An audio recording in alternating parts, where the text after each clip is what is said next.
indication about how much we want to discuss linear algebra.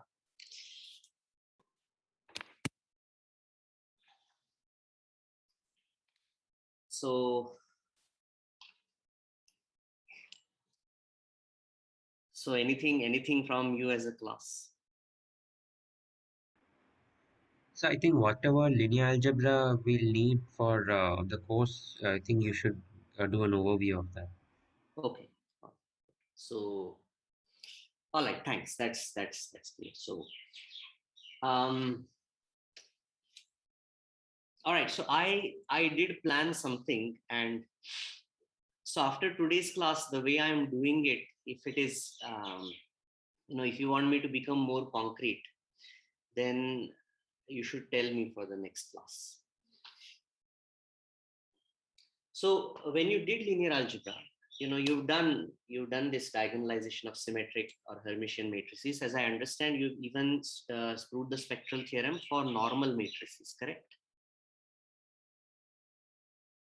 Yes, sir. Right. That's what I think somebody told me that Yes, this sir. semester, right? Okay. So question: when you proved this, was it proved always in the language of matrices, that, or did you also talk about operators? So we were actually introduced both the forms. I mean, the existence of a invertible change of basis matrix in terms of that, and also in terms of operator. Okay. All right. So, but the form itself that you chose, was it always the standard inner product, or did you also talk about bilinear forms in general, or Hermitian forms in general? Bilinear forms in general, we did that. Okay. So, for example, you know what symmetric bilinear forms and skew symmetric bilinear forms they are in general, and how you can find the sort of standard form for them? Sir, we didn't do skew symmetric bilinear forms. Okay. How about Sylvester's law? Yeah, we did. It was a problem. It was a problem. Okay. Sir, like in R10, there's a chapter called bilinear forms. We did almost the whole chapter except skew symmetric forms. Okay, so that was last semester or this semester? This semester. Okay, all right. So, okay, good. So, all right. So then what I'm going to do today, a lot of it will be just, a lot of it will be review, but it's okay. So,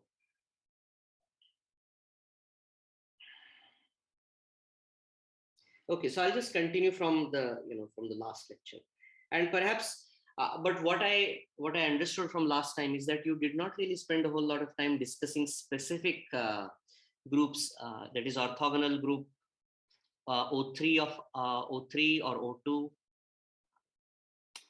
what a general orthogonal matrix looks like in 2 dimensions and 3 dimensions. Was there a discussion of this? So this semester we didn't do it, but Professor Manoj said that he will be doing that at the end of the semester if there's time. Okay. So, okay, you know what? I think we can do some of this. Okay. So let's sort of begin formally.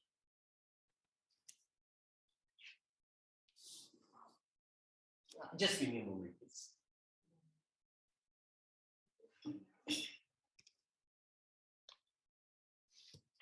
Right. So today we are going to deal only with vectors, finite dimensional vector spaces over real numbers. Okay, I should also probably start recording.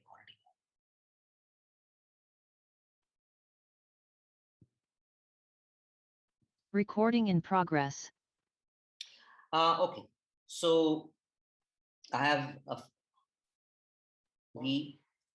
finite dimensional vector space over R. So what is a bilinear form on V?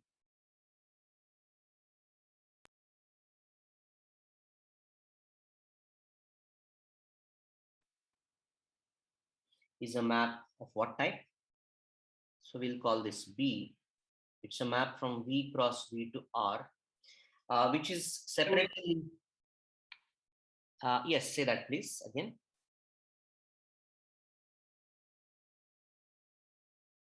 All right, did somebody want to say anything? Okay, so this map is separately linear in each variable,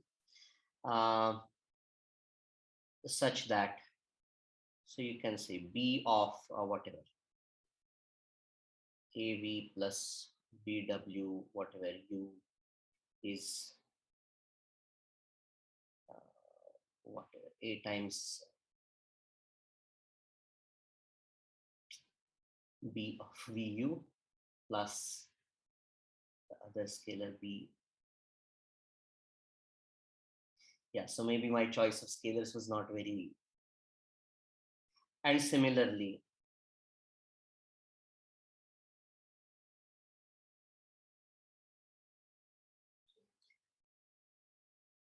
okay, all right. So the very first thing to, some very, very basic comments first. One, which is, so comments. If let's say V1, V2 up to Vn is a basis, is an ordered basis,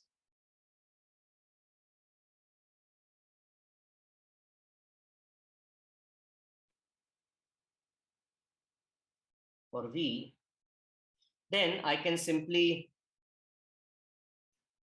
then the matrix of, with respect to this basis, this ordered basis, is, so let's call this A, which is equal to Aij. And what is Aij? You simply record it is B of, let's say, Vi with Vj. So you see the formula for B, because of bilinearity, I can completely recover the formula for B for any vectors based on this matrix. So let's just write this down. Then B of arbitrary vectors. So let us say sigma AI Vi and sigma Bi Vi, Bi Vi. What is that? Well, I just expand everything. So this is going to be summation. Oh, that's bad. Sorry, I should not use the same A.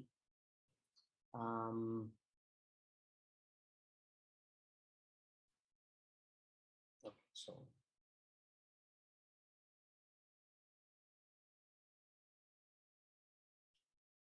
okay, so what shall we do? Okay, let's call this lambda I and mu sub j. Let's say have a different index. So what is this? This is really some, I just break apart, right, both of these by bilinearity, and so this will be a sum over I and j. And what do I get? Lambda I times Aij times mu j. So I can write this in a matrix form now. So what is this? This is the row matrix consisting of lambda 1 up to lambda n, and then column matrix of column vector mu1 up to mu n. And in between, what do I write? A. That's it. Okay. Okay, so that is one thing. Yeah, so then this is again exercise, which, so if I have a change of basis, then what happens to the, so matrix of B under a different basis. So let us say I have a different basis, W sub J, and the change of basis matrix is, let's say, P. So Wj is given in terms of Vi's, summation over I. And now you have to sort of see which way I am going to write the matrix P. But I want to think of this as a matrix vector product. So should I write Ij or Ji?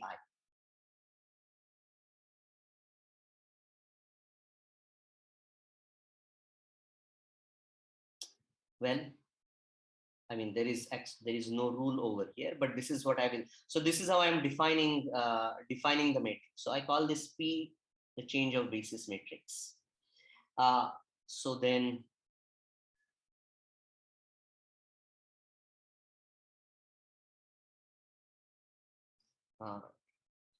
be another. So then with respect to W1 up to Wn, the matrix of B is, well, so you should have done this. And if you have not, then you should work this out. What is the matrix? So the original matrix was A and the change of basis matrix is P. So what do I get?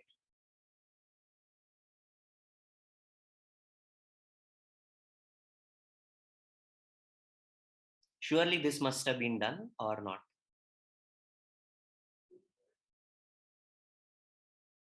No? Okay. So you absolutely P work. transpose. Yeah. So it is going to be P transpose A P. Okay. So you really do need to check this if you have not done this. It is a straightforward exercise in just keeping track of indices, nothing more. All right. So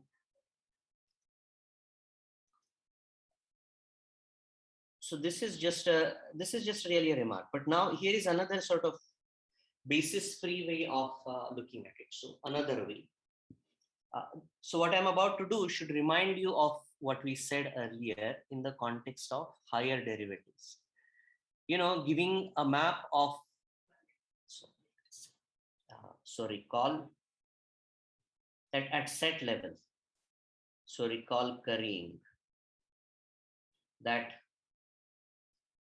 maps from A cross B, or let's say sets, no? So it's completely different letters. So let us say I have sets X, Y, Z. So maps from X cross Y to Z are, are, so let's,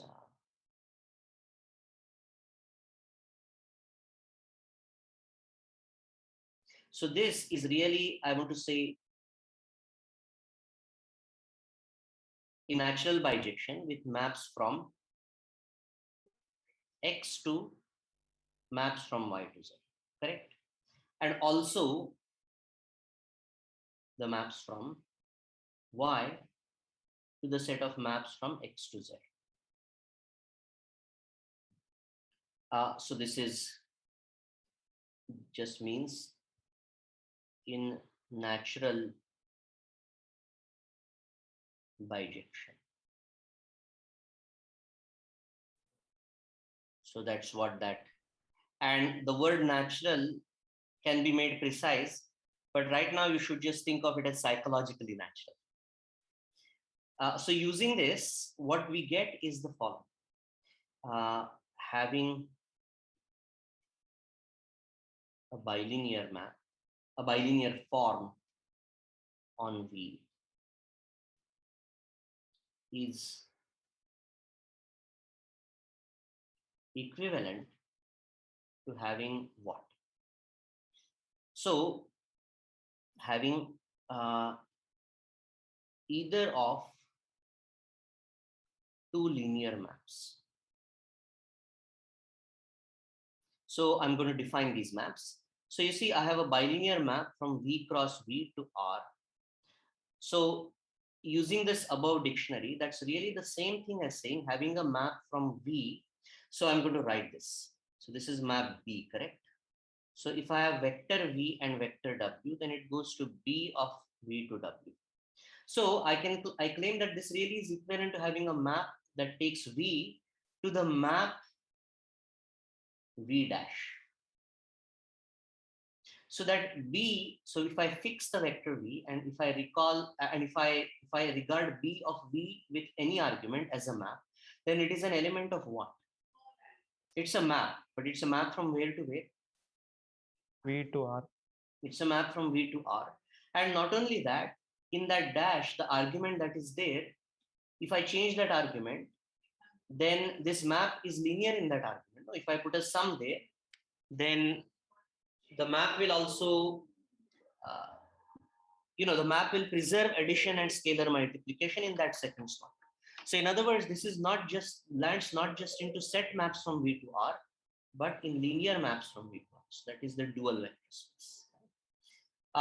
Dual vector space, did you discuss in your linear algebra course? Must have done, no, or no? No, sir. Formally, it was not discussed. Yes, sir. In the midterm, it was actually given a question. So, I mean, a basic problem, just that the dual is isomorphic. I mean, yes, there is a bijection between the dual map and the vector space itself that was given in first semester midterm as a problem, but dual basis was space was never discussed. Okay, all right. So this is, so this is the space of all linear maps from V to R. That's just by definition. Now, the dual space may not have been mentioned, but you certainly did see that the space of all linear maps from a vector space V to a vector space W, that itself is a vector space, correct? That, I Yes, mean, sir. we also use that, and in fact, the dimension of that is the product of the two dimensions. So this is a very important special case of that, which is the space of all linear functions from V to the underlying field. And what is going to be the dimension of this?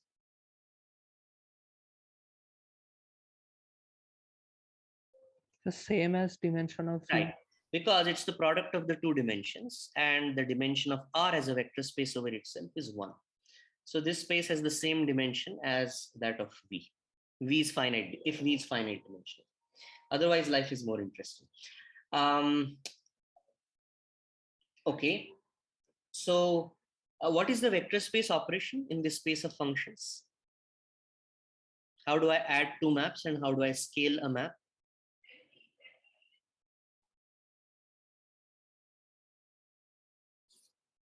You do it pointwise. Exactly. So exactly the way you have been doing it in school, then you just add functions by just adding their formulas, right? So the function f plus g evaluated on anything is f of x, any x is f of x plus g of x. Okay, all right. So that is one function, but also equivalent to another function, which is v to v dual, that takes any vector w to the function that evaluates the form of anything with w. Okay, so these two maps, they may not be the same as each other. If these two maps are the exact same maps, that really is saying that b of v dash is equal to the map b of dash w. That will happen precisely in what condition? If it's symmetric. If the form is symmetric. So this you must have discussed, right? That what it means for a form to be symmetric. All right. So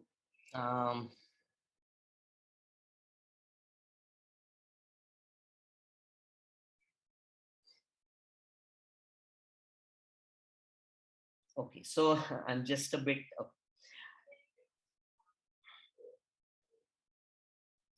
let's go on a little bit further before we specialize to symmetric bilinear forms. So we can say that this form B is called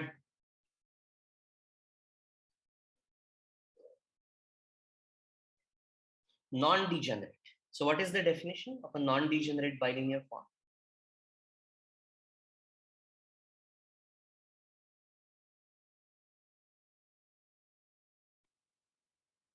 Is this new or was this done? It was done. It was done. Okay, so just tell me, no? So when is a form called non-degenerate?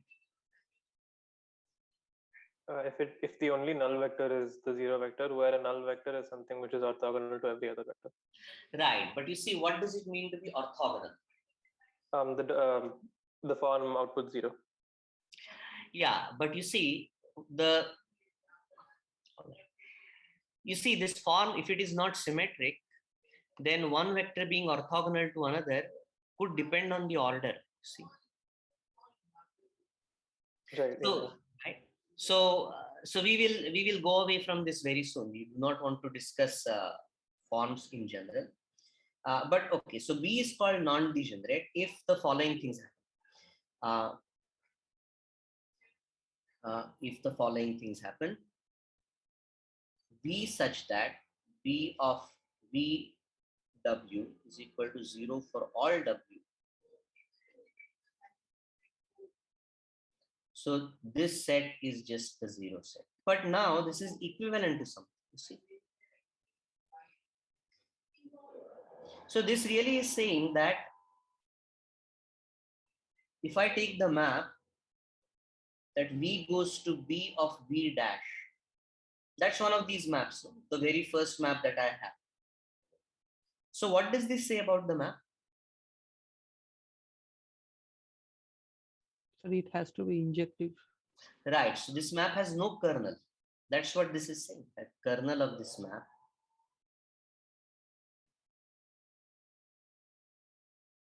okay. So kernel of this map is 0, but this map is between what? That is the map V to V star, which takes this vector V to dy dash. What about this map? We said that this map has no kernel, but this is a finite dimensional vector space. So V and V dual have the same dimension, and there is a map between them that does not have a kernel.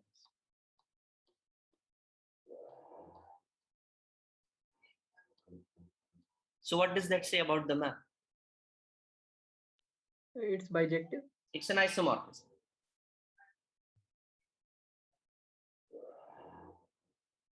Okay, so but now do you see that our formulation so far has been um,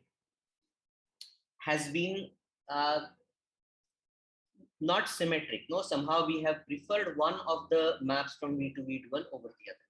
So how about if we define another notion? So this is the, let's say that this space where I fix W and say that I consider the set equal to 0 for all V in V. And I say that this is 0. Now that will be equivalent to what? That will be equivalent to the kernel of the other map, which is W goes to B of dash W equal to, that kernel is being 0. And that means that this other map from V to V dual, so maybe I should give names to these maps.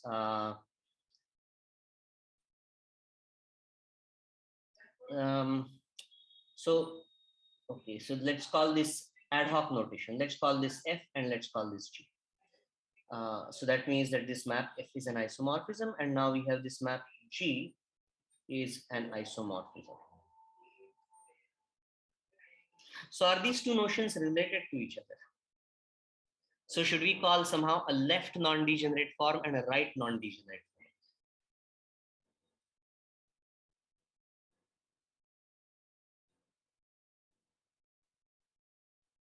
form? Okay, so let me help you with this. Would there be an isomorphism between a space and its dual? So the isomorphism goes both ways. Isomorphism goes both ways, but you see the maps themselves are different. No? The map F and the map G, they are completely different maps. So one being an isomorphism does not necessarily mean that the other is an isomorphism. If I just have two randomly given maps. But in this case, they are equivalent. Okay, and here is one way of seeing this. You look at the matrix, what is going to be the matrix of F? So let's go back to the matrix description. The matrix description over here. Hello, sir. Yes. Sir, the non-degenerate definition, did we define it just for general cases? Or, I mean, we did not assume the form to be symmetric, right? We have not assumed the form to be symmetric, yes. Okay, so, I mean, precisely which one is the definition in general. Exactly. I mean, So now, but what we are going to say is, so right now we have two possible definitions, right? oh, yes, sir. But the point is they're the same. So Okay. let's try to see this. Okay. And one way of seeing this, let's try to take help of the matrix. So look at the matrix.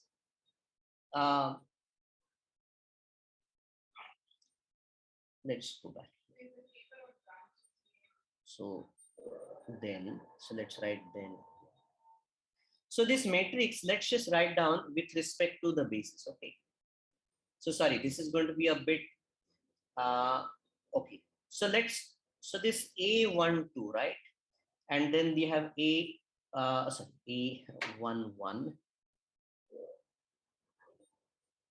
A11, A12, A13, etc. Right? So what is this row? So these entries are really the bilinear form B evaluated on which vector with which vectors respectively. So V1 and the rest. So Second V1 one and the rest, correct? So let's write this down. So V1 and the rest. So that's what is going to be the first row. So what is going to be the first column? Sorry, this is a bit scrunched over here. So what is going to be the first column? And I can write this first column schematically exactly as B of dash V1, correct?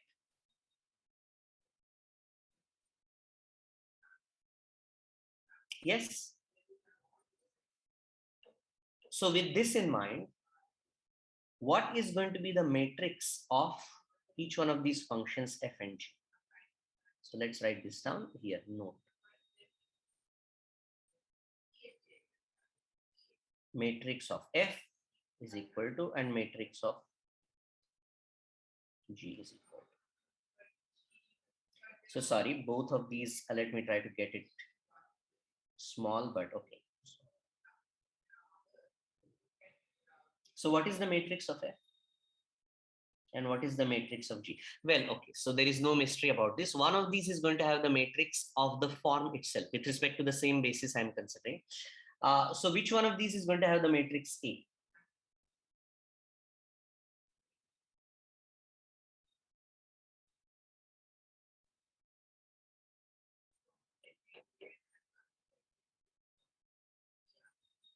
Okay, so how do I write down the matrix of a linear map with respect to a basis? I take any basis vector, then I look at its image under the map. I look at the coefficients with respect to the same basis, and I write those down as a column vector, correct? So look at the column vectors of the matrix A that I have written. They are precisely column vectors of the coefficients of the images of under which map of the standard basis vectors, F or G. So G. The G, correct? So the matrix of G is going to be A. What is going to be the matrix of F? Transpose. The transpose matrix, because we are going to read it row wise, correct? So this is the transpose of A. Okay, so now can you complete the proof? We said that B is non-degenerate according to the first definition if F is an isomorphism, and otherwise if G is an isomorphism. But now look, F is an isomorphism if and only if, and G is an isomorphism if and only if its matrix is invertible. But what is the matrix of G? It's A. So that means that A is invertible.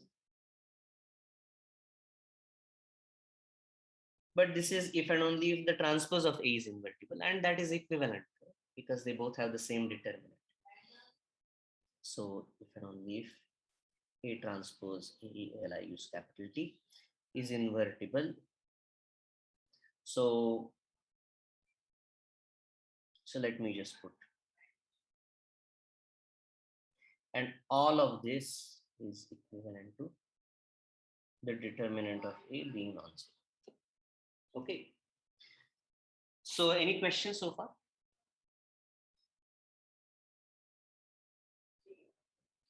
All right, so this is as far as I want to go with arbitrary bilinear forms. Let's come to the situation. So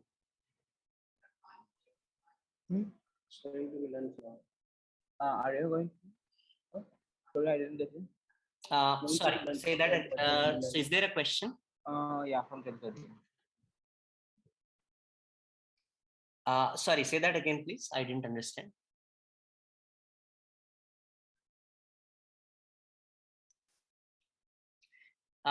Yeah, if somebody has a question, please let me know. Okay. So B is called symmetric if B of V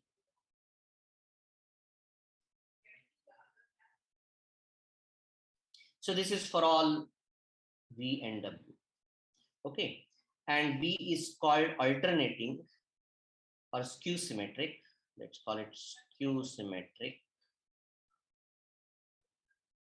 if B of VW is equal to minus of B of WV. This is for all V and W.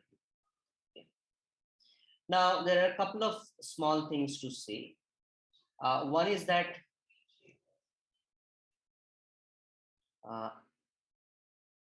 equivalently, B of so if I have an alternating form, a skew symmetric form, what does B of V with itself have to be? 0. 0, because it's supposed to be a minus of that number. But now I said that this is an equivalent thing because there is a small little calculation which is useful to know anyway. Is that so proof of backward direction. So suppose this is true for all V in V.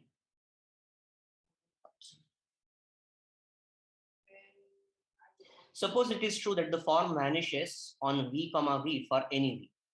Then we can show that the form is alternating by the following simple trick. We simply consider B of V plus W with V of V plus W. So what is this? This is equal to 0 by hypothesis. But by bilinearity, this is also equal to B of VV plus, okay, go on. How many terms will I get? 3 more terms. 3 more terms. I just expand, right, in each slot. So B of VW plus B of WV plus B of W. And now both of these are 0 by hypothesis. So that means that the remaining thing must be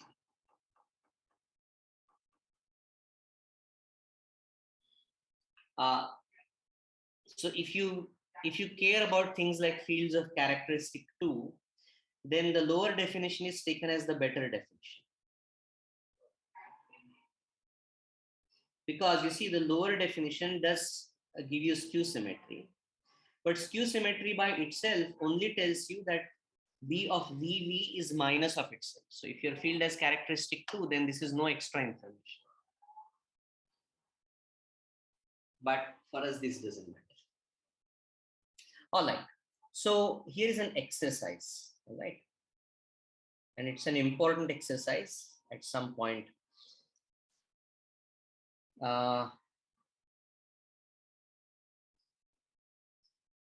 If V has a non-degenerate skew symmetric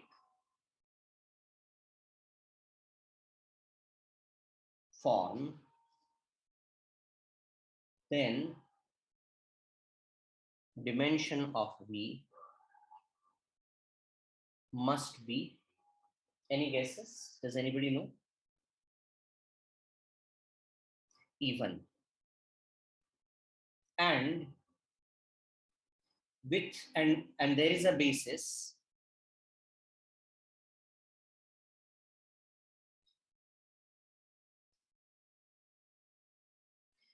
with respect to which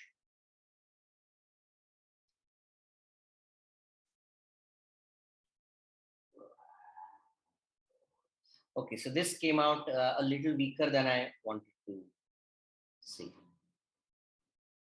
So maybe this is part 2.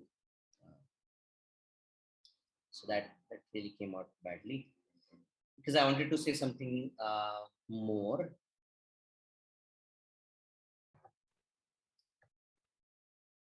Okay, let me continue anyway. With respect to is the matrix of the form is of the following.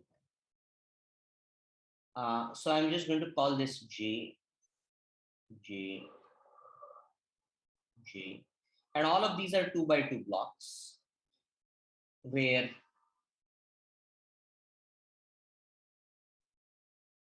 so can you think of a 2 by 2 matrix like that is skew symmetric, the simplest possible. By the way, one more thing. If I write down the matrix of a skew symmetric form, the matrix will also be skew symmetric, right? Because if I look at the entries, the ijth entry is B of Vi Vj. So the ijth entry and the jith entry, they have to be opposites of each other. Right? So what is the simplest such matrix that you can think of? The diagonal entries must be 0. 0. So what is the simplest way in which I can fill the non-diagonal entries? Well, if they are both 0, then the form will be degenerate. So if they're both non-zero, the simplest way is to put them 1 and minus. So this is what a non-degenerate skew symmetric form looks like. It has to be. Okay, so you should try to show this. And slightly more generally, what happens is that a possibly degenerate skew symmetric form will have all of these blocks J up to some level, and beyond that it will be just zeros everywhere. But let me not write that. So this is as much as what I want to say about skew symmetric forms. And now let's go to the case of symmetric forms. So from now on,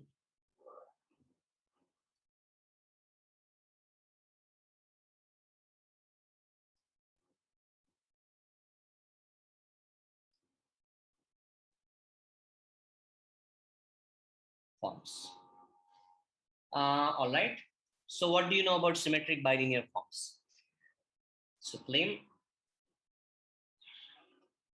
there is a basis with respect to which matrix of such B. So the sentence came out wrong. Of course, I'm given a form B, then there is a matrix with respect to which the matrix of a symmetric bilinear form is diagonal. So how do you see this? And should we prove it or can we skip it? Okay, so you tell me the proof. How do I do this?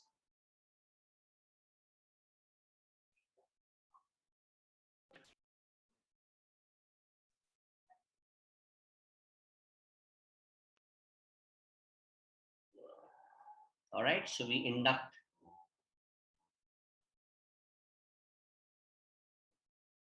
on the dimension of V. If dimension of V is 1, then there is nothing to show, right? Because the matrix will be symmetric. It's just a single scalar. All right. Oh, by the way, I should really have stated this.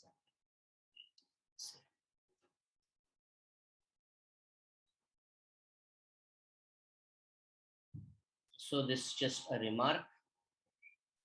B is skew symmetric if and only if its matrix with respect to any basis is so. This is clear, right?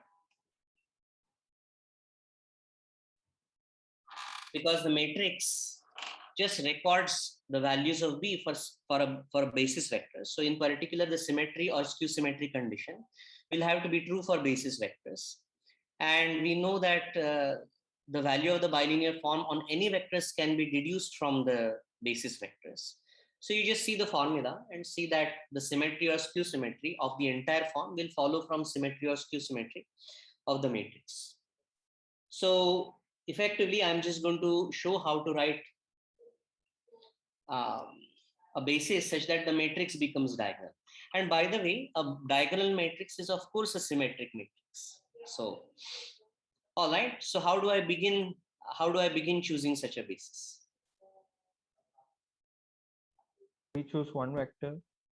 Right, in such a way. In what way?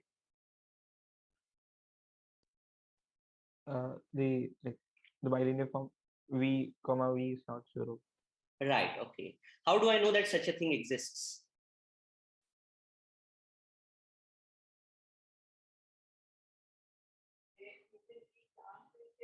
Does it necessarily have to exist?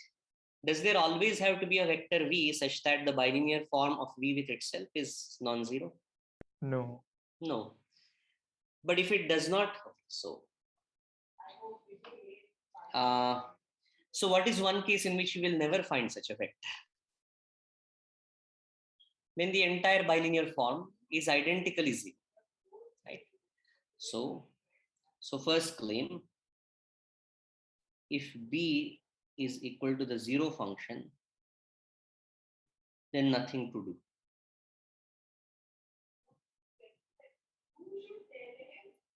Else, we can find v such that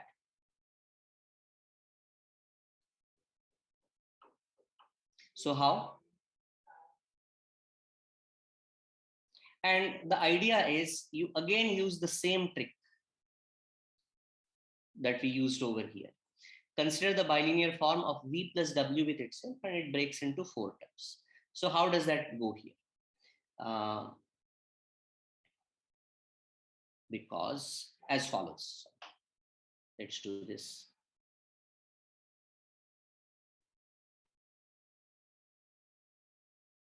As follows. So since b is not identically 0, pick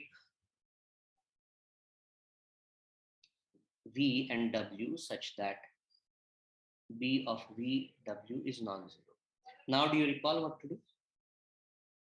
So let's write down the same equation, b of v plus w with v plus w. Now it simplifies, right, because of the symmetry. So I get b of vv plus 2 times b of vw plus b of ww. Okay, so what is the idea? These three vectors, they are of the desired, these three numbers are of the desired type, b of any vector with itself. Can they all be 0? No. No, because this term is non-zero, right? So this is non-zero. So one of the three underlined numbers, terms must be non-zero. Else we can find, okay, so let's call this v1 such that b of v1 with v1 is. Now what do I do? So I'm going to pick that as the first basis vector. And what do I do to finish the proof? By induction.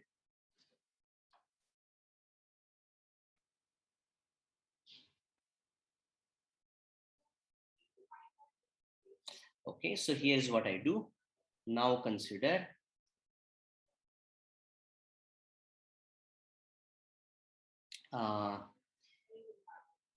consider the map from V to R, where any vector W goes to B of V1 with W. What do I know about this map? This is a linear map, right? So its target is one dimensional. So what can I say about the kernel of this map?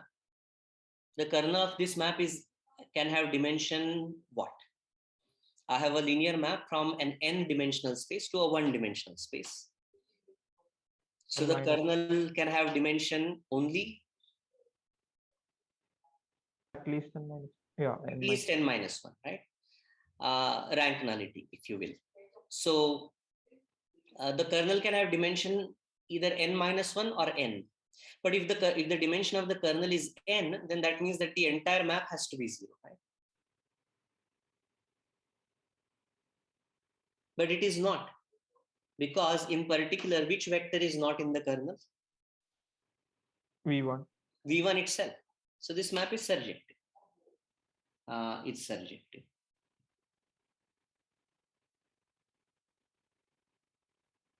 Because something non-zero is there, right? As B of V1 is not 0. So the kernel of kernel of this map. So let's call this map here alpha. So kernel of alpha has dimension n minus 1. And let's write down the base. So pick or let's say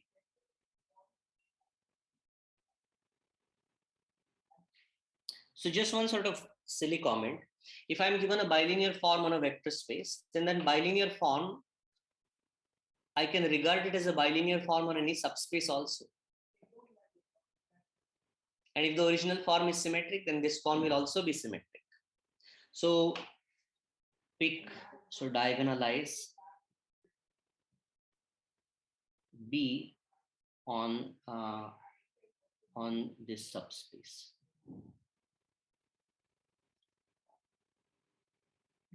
So that means I have a basis, i.e. So we have here, we have V1, and let's just write schematically a basis of kernel of alpha. And I have them, and let's write down the matrix of the form with respect to that. So here is V1 and here is kernel of alpha. Okay. So here it is. So here it is something non-zero, right? But anyway, something. So let's something over here. And what we have said by means of diagonalizing the form B on this subspace, what we have is that here the matrix is symmetric. The point is, what are going to be the remaining entries in the first row and the first column?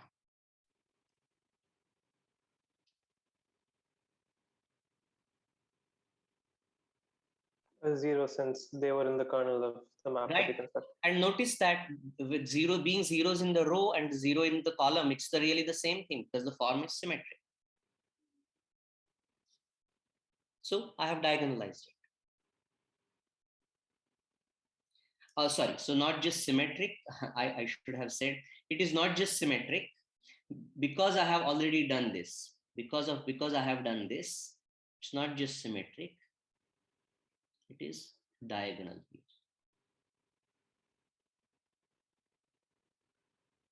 Okay, so this will work over any field really, right? But over R, so remark, this works over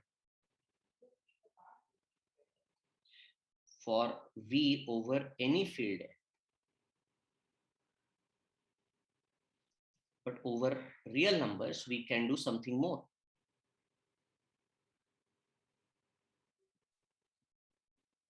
By scaling each basis vector, I can arrange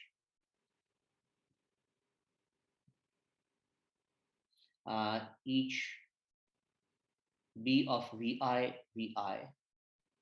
to be, well, if it is 0, there is nothing much that I can do by scaling Vi. But if B of VV is, let's say, 3, then I can divide V by square root of 3, and then the value of the form will turn out to be 1. So can I always do this? Can I get it to be 1 by just dividing by a scalar? No, because we'll when we take the form and when we've divided the basis by when we pull it out, we will get a square. So we can divide Right. it by So, positive. right, exactly. So I cannot really change the sign of this number. So I can make it 0, 1 or minus 1. Okay.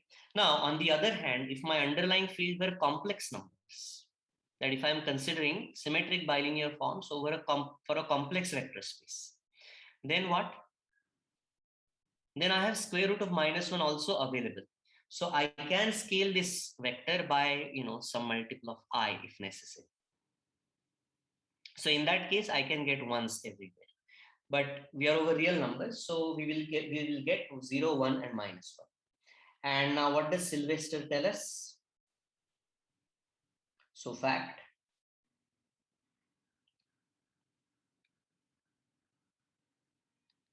the number of zeros, ones and minus ones does not depend on the diagonalizing basis.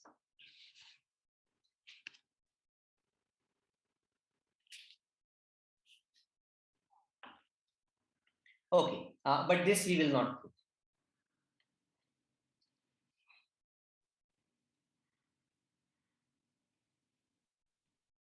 All right, so let's see where we want to go now.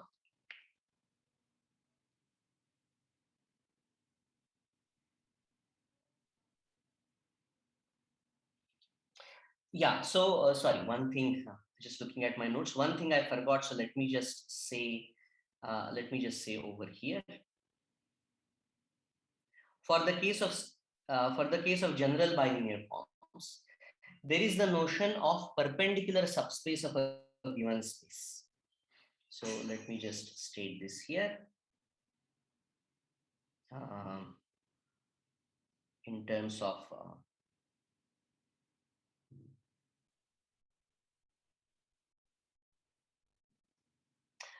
let me just say this. So suppose W is a subspace of V. Then what is the perpendicular subspace of W? So A set of vectors which are perpendicular to all vectors of W. okay, so the question is, when do we call two vectors perpendicular?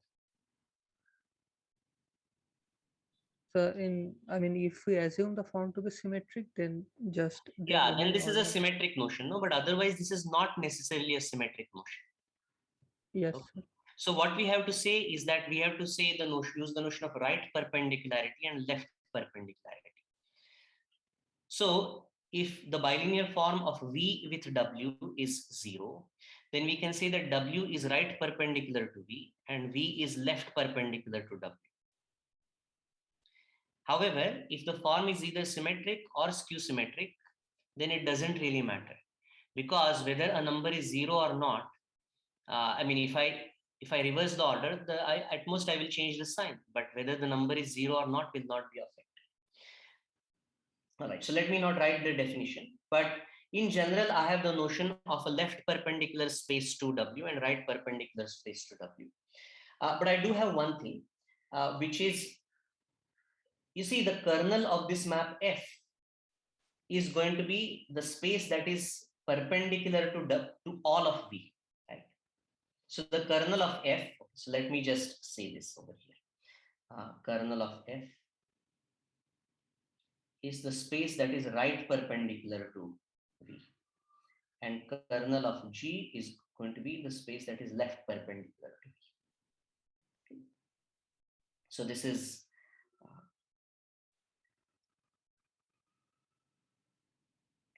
all right. So from now, let us now go to an even more special case, which is, so we call a symmetric bilinear form positive definite. Symmetric bilinear form B positive definite if B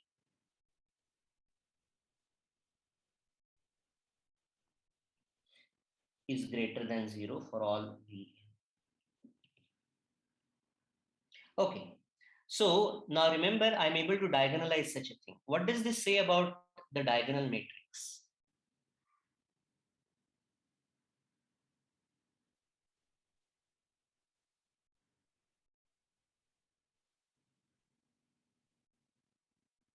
So when I diagonalize this, All the diagonal elements will be positive. right, and all other elements are zero anyway because I have diagonalized it, and I'm over real numbers, so I can scale. So I can scale those basis vectors in order to It's arrange the all of identity this. matrix. Right. When I diagonalize this and normalize the basis vectors, the matrix is equal to identity matrix. So in other words, what kind of basis did I get? Just looking at the entries.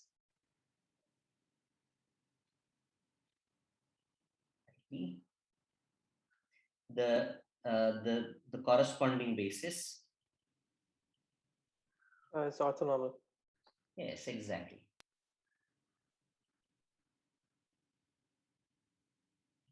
So in other words, with respect to this basis, with respect to this basis, and let's call this basis E1 up to En. What is summation lambda I EI, summation mu j EJ? What is that? Summation lambda I mu I. So after all of this, we defined the form and we defined it abstractly, but we have recreated the standard inner product just with respect to a certain basis. But notice that even if I start with Rn and even if I take the standard basis, there is no need, and if I impose a positive definite bilinear form, there is no need that it will have the identity matrix with respect to the standard basis. It may have some other matrix altogether different. However, I can change the basis and pretend that I'm still working with Rn with its standard inner product. So that's the upshot of all of this. All right, so okay, very good. So now the next question is, so can I do the same thing for a complex vector space? Positive, definite, symmetric bilinear form on a complex vector space. Do we have such a thing?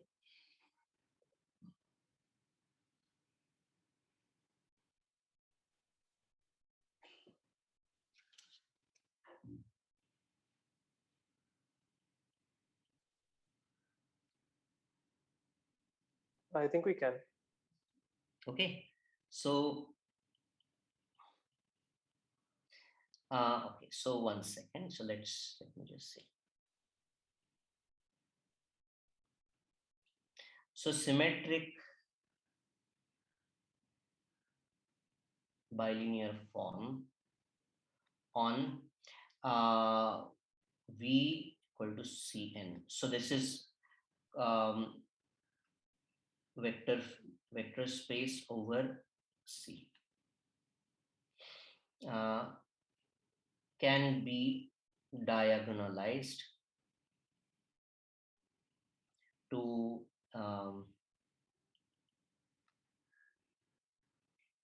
diagonalized to a bunch of ones and a bunch of zeros. Okay, pi. So can we have a positive definite form?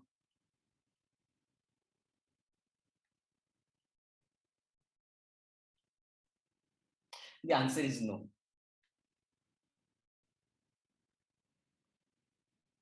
Because if B of V is always supposed to be greater than 0, no? But remember, this bilinear form is to underline. So I can say can be diagonalized. So symmetric form. So this is going to be V cross V to C. You see, the map is going to be to complex numbers. Because we are talking about a complex vector space. Bilinearity is as a complex vector space. So that means now the scalars are allowed to be complex numbers. So the map will be from V cross V to a complex number. And the linearity is with respect to all complex scalars. Otherwise, there is no point in regarding it as a complex vector space, right? If you allow only real scalars, then effectively I'm regarding it as a real vector space. So now you see, this is just wrong. I mean, I cannot have it. I cannot have b of v comma v to be greater than 0 for all vectors, because let's say I choose such a vector, but now what can I do? If I scale it by some lambda, then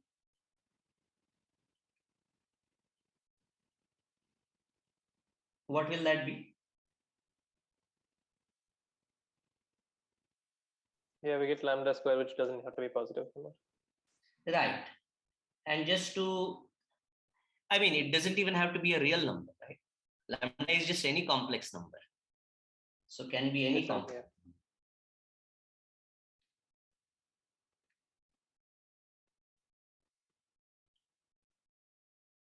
Right? Remember, all complex numbers have square roots. So it can be any complex number. In particular, if I take lambda to be I, then I will get the value to be minus of the one that I started. So there is no such thing. But I still really like positive definite forms. You see, because a positive definite form ensures that okay, so I should really have stated this. Maybe. Sir, are we taking a real bilinear form on a complex vector space? I don't know.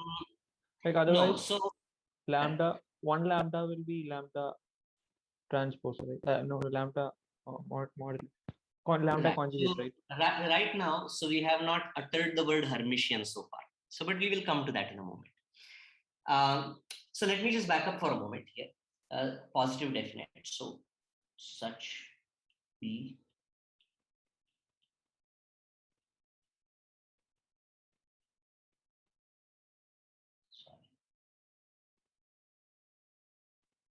So positive definite. So sorry. Back up for a moment. Let's go over to the real case. So positive definite by see, we like positive but definite bilinear forms. One thing is that they're automatically non-degenerate. Why? Oh, sorry. And I should really say for all non-zero. Of course, for zero vector, bilinearity means that the form of zero with anything is going to be zero. Yeah, okay. So this form is automatically non-degenerate, you see, because what does non-degeneracy mean? Non-degeneracy means that if I fix any non-zero vector in one slot,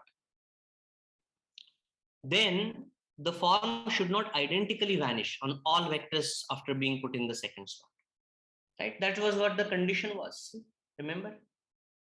These kernels of these maps, the F and G, they had to be zero. But now just look, okay, just look at this condition of it. Just for now, imagine that the form is positive definite. Then you see the kernel of that map is definitely zero, because every vector goes to a non-zero map. Why is the map B V dash non-zero if the form is positive definite? Because I can, in that slot dash, I can put the vector V, right? I'm getting something positive, in particular it is non-zero.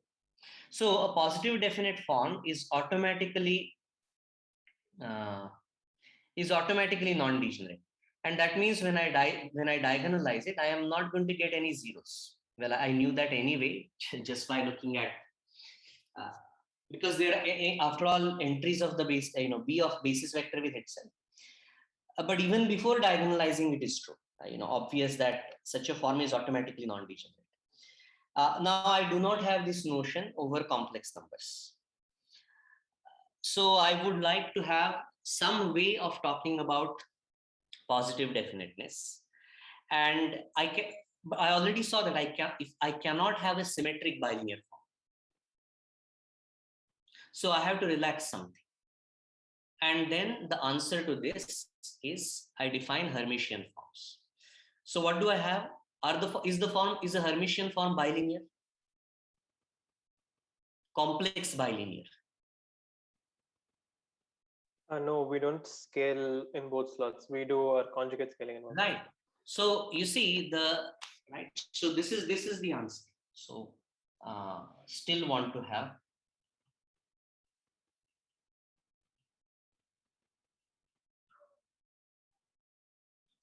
positive definiteness in some way. So solution, relax bilinearity, complex bilinearity require only real linearity and complex conjugate. Real linearity in each slot, complex conjugate linearity in one of the slots. Sorry, so that came out badly. Because I do want complex linearity in one slot, right?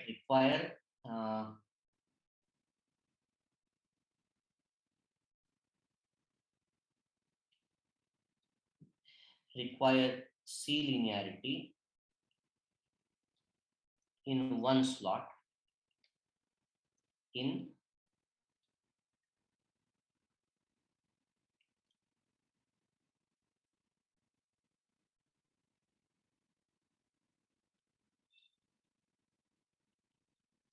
okay. So what happens to the equation now? See, this problem goes away. Now, if I have V of lambda V, then I do not get lambda square. Then I have V of lambda V is equal to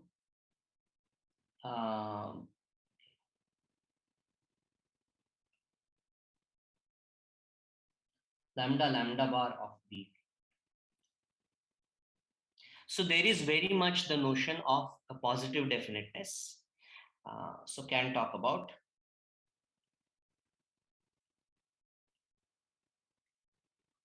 Hermitian forms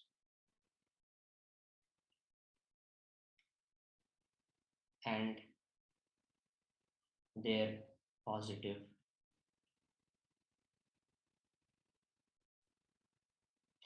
okay. So we are running out of time. So what is the definition of a Hermitian form?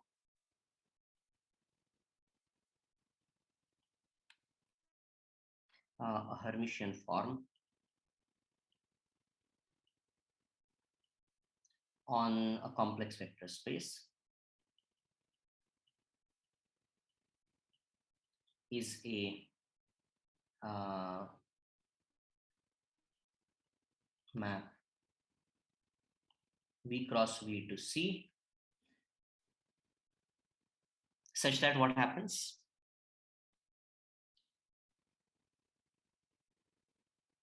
Is it enough to say that it is linear in the first argument and conjugate linear in the second argument? Is that all that we want? Sir, on interchanging the slots, I get the conjugate back. Right. So you see, the point is I do want to have the analog of symmetry, right? But symmetry is not going to work very well with this conjugate linearity in one slot and linearity in the other slot. So over there also I put conjugate. So with familiar three condition, such that B of let's say alpha B plus W and then beta V prime plus W prime. I'm trying to get everything in one. Okay, so what does it become?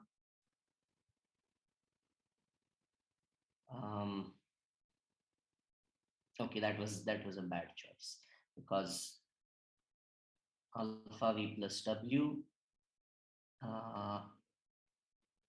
u equals whatever. So what is this? Alpha b of vu plus b of wu. And then similarly in the second slot, so u alpha v plus w is equal to alpha bar of uv plus b of Sir, in which slot we actually maintain the conjugate linearity? Does that the way I'm doing this now, I made it conjugate linear in the second slot, but I don't recall. Did we say in the first slot yesterday? Sir, I forgot actually. Okay, so but doesn't really matter. And then here, b of vw is b of wv. Of course, we don't want that. What we want that is conjugate linear. Okay, so what? So we need to stop very soon. So exercise: carry out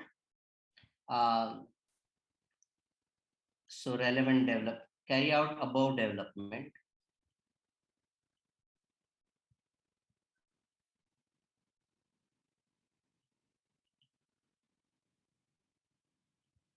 So for example, a Hermitian form, will it induce these two linear functions from V to V dual?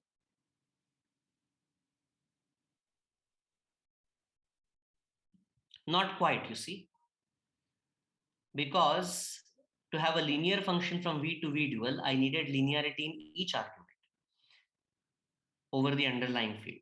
But now if I'm working over a complex vector space, I'm also taking this conjugate linearity in one slot. No? So these notions have to be slightly modified. But you should carry out this development for yourself. And okay, so do you think that any Hermitian form, the way I have defined it, that any such form will have a matrix that is equal to the identity matrix?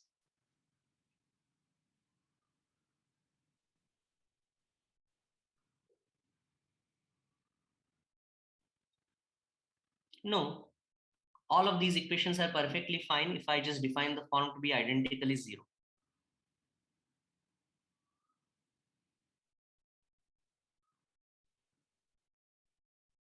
So I don't recall now for a Hermitian form whether you require positive definiteness or whether that's a separate condition. I don't recall what we call Hermitian, but that's what we will deal with. That a positive definite form satisfying these conditions, and you have an analogous result that you will have some basis with respect to which the matrix of the form is going to be the identity matrix.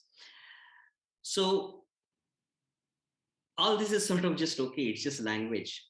Let me make a definition and then stop. So which is the orthogonal and unitary groups. So for a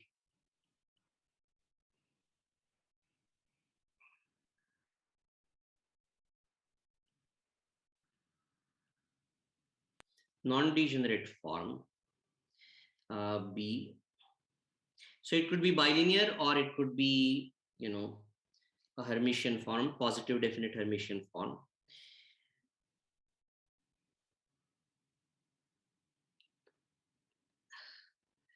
The following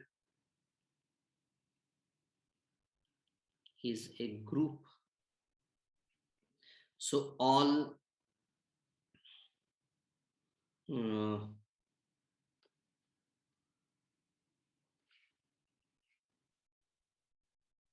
and let's just stick to a bilinear form for now, because in the complex case,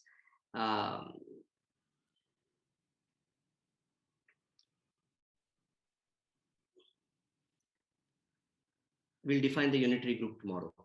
The following is a group. So all G in GLV such that the form evaluate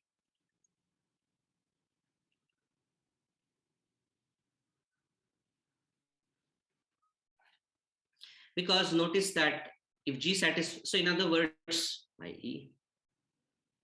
operators, invertible operators,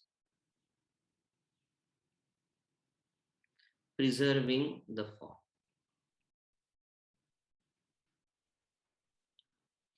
So when B is given by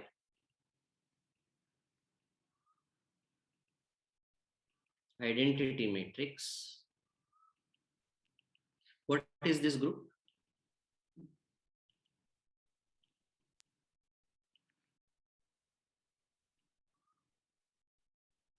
Yeah, so you answer this question and we will stop. Orthogonal group. It's the orthogonal group.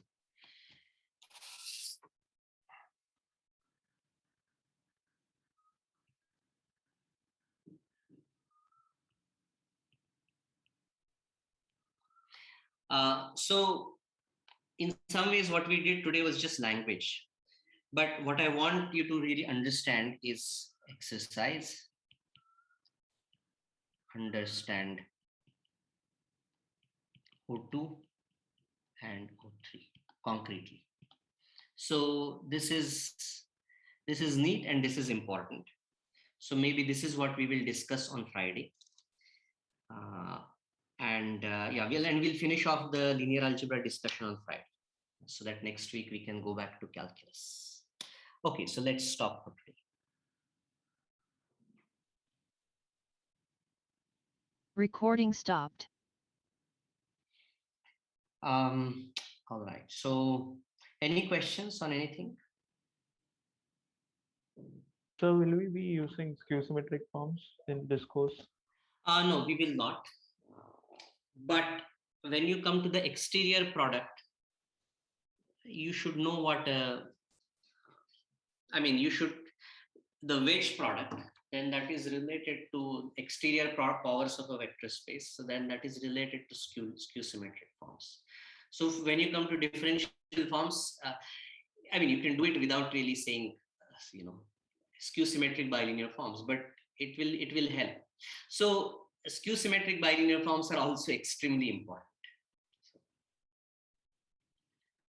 Okay, sir. So the group that so this definition of the group, a group that the set of matrices that preserve a certain bilinear form, that is applicable to really any form.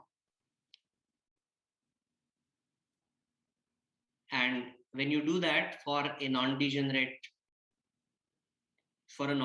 skew symmetric form, then the corresponding group has a name. Does anybody know what that is? I think it's called the symplectic group. Yeah, it's called the symplectic group. So, and these groups, the general linear group, the special linear group, orthogonal groups, symplectic groups, they're all extremely important groups, and unitary groups. So by the way, the unitary group, is it a subgroup of the general linear group of that complex vector space? Yes, sir. But it's not really okay. Are those complex linear maps? No. No, you see, because you don't really have complex linearity. So it really is a subgroup of this is really a subgroup of V regarded as a real vector space. Of GL of V regarded as a real vector space. It's a real group. It's not a complex group.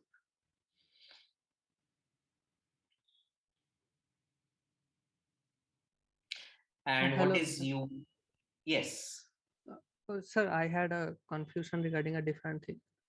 After complete, I will say maybe. Go ahead. So, Sir, regarding the composition of limits, I had a problem. I got a problem actually in an exercise book actually. So suppose, if I have that fx, f is a function, and fx go, tends to a point y naught as x tends to x naught, and Okay. GY. This so what is the, yeah, just one second. So what is the setting? Do we have a function between metric spaces or Yes, sir. R Yes, to sir. R, or what is Yes, the sir. Sir, we can consider in general matrix spaces from X to Y. Say, I okay? mean, f is a function from metric space X to Y, and fx tends to y naught Right. as x tends to x naught, and g is a function say from y to z, and gy tends to z naught as y tends to y naught. Then does gfx necessarily tend to z naught as x tends to x naught? So I actually found a counter example, but while But I now was just one second. So f and g are arbitrary functions or continuous functions, or what is the? So actually, nothing is said. I mean, they are just functions, but they have the limits existing at that point that I am saying. Okay. So does the composition? Okay, all right. So I mean, right. So I haven't thought about this, but just right off the bat, if f and g are arbitrary functions, they could be very horrible functions. So Yes, so actually, a fairly simple uh, counter example has been given.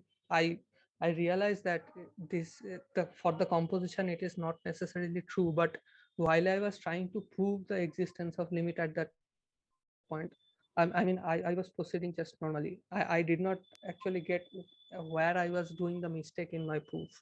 okay. So maybe this is something because you want to discuss your particular argument. So maybe we can discuss this individually. So Yes, sir.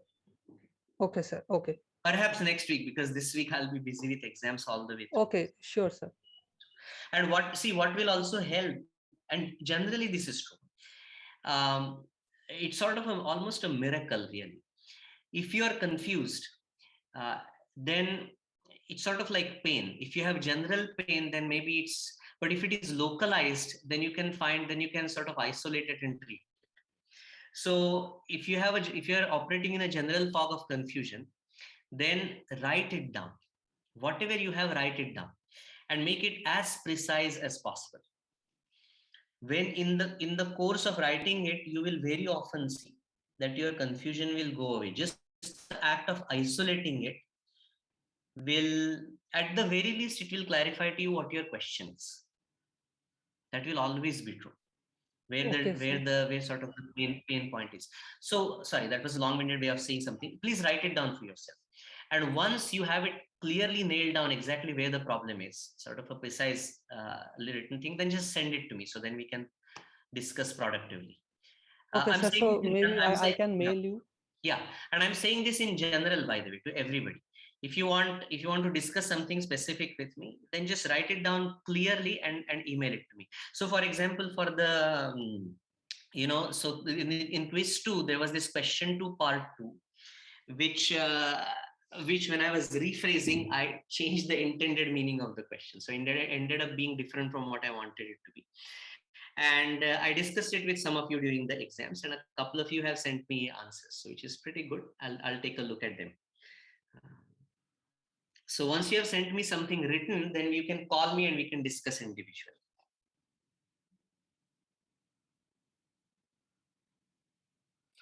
Right. So yes. So in general, so Ripunjay has said that. So in general, by the way, if you want to speak to me individually, then right after class is a good time. Just call me as soon as we finish the class. It's just a sort of standing. Okay. Anything else?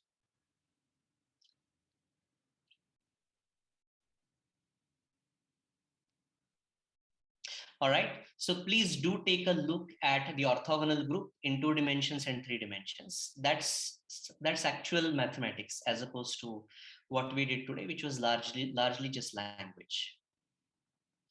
There is beautiful geometry, and you should understand it. You should know that any orthogonal, that in 2 dimensions, orthogonal group consists only of rotations and reflections. And in 3 dimensions, the special orthogonal group really consists only of rotations.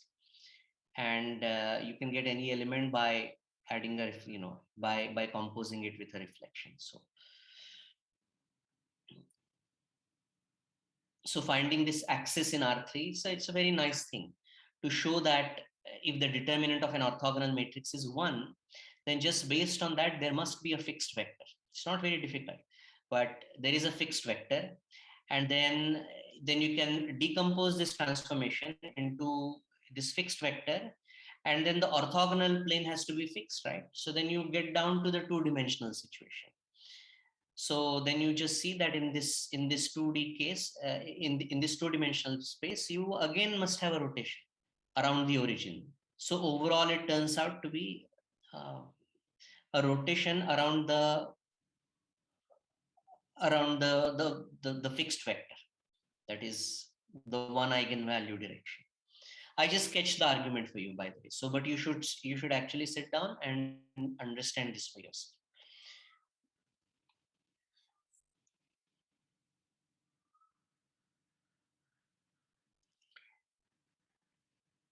Okay, so all right. So let's stop for today. We'll continue with linear algebra on Friday, and we'll get back to calculus from next week. All right. So bye, everyone. And if you want to speak to me about anything, just give me a call right afterwards. Thank you, sir. All right. Thank you, sir. So let's